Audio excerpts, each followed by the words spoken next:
好啦，第15題啦，睇下題目先。咁就要畫圖啊。佢就話有個嘅柱體咧，個底就正六邊形啊。咁我哋畫一畫佢先啦。好啦，咁呢個就係一個嘅正六邊形啦。跟住啦，就係一個柱體啊，插翻落去先。好啦，咁樣啦。嗱，咁呢個柱體咧，個底嘅邊長咧就係8嚟喎，寫翻低呢個8。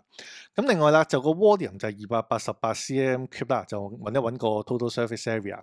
嗱，好明顯就係咧，其實就要揾個高㗎，透過嗰個 base area 乘高等於個即係 volume 咧，咁就揾到個高啦。咁但係個問題就係，對於呢一個嘅正六邊形，邊長係8嚟嘅，其實佢嘅面積係咩咧？嗱，咁樣睇當然就難睇啲啦。咁所以咧，我畫翻一個即係平面嘅版本咧，去到睇一睇啦。嗱，呢個正六邊形嚟嘅，咁就邊長就係8啦。嗱，點樣揾到佢嘅面積咧？其實比較快啲就係我哋連翻對邊咧，整翻6個呢啲咁樣嘅即係等邊三角出嚟先。嗱，呢個咧就係等邊㗎呢一個，每一個都係相同啦，每條邊都係8嘅。咁所以比較快嘅方法咧，其實我哋透過 Heron's formula 咧係計到其中一嚿嘅面積㗎。嗱，計數機有呢條式㗎，咁所以我哋就撳翻咧formula 啦，咁就係呢個嘅03啊，咁呢就係 Heron's formula 嚟嘅，三條邊揾面積啊嘛。咁所以咧就係8啦、8啦。同埋8，好啦，咁呢個咧就係其中一個三角嘅面積嚟㗎。嗱，咁我 store 佢先啦，shift store A 咁樣啦。嗱，咁呢度有6嚿啊嘛，咁所以咧對於呢一嚿 A 再乘翻6個啦，即係呢個嘅六邊形面積啦，就再乘翻個高咧，應該就係288嚟嘅喎。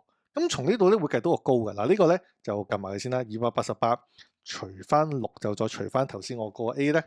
嗱，咁應該就會撳到咧係1.7幾，所以個高咧就1.7幾嚟嘅。咁我擺喺 B 先啦，Shift Store 放喺 B。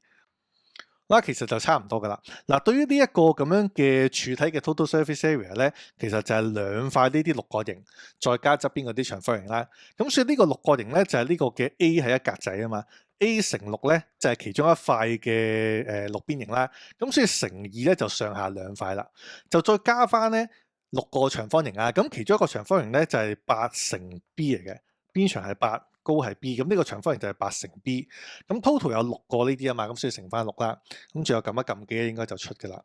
好 A，我撳一撳先 ，A 乘翻6啦，乘翻2啦，就再加翻8乘 B 就係長方形嚟嘅，就再乘翻6。好啦，撳一撳咧就416啦，進位之後，咁所以416咧答案就係 C 啦。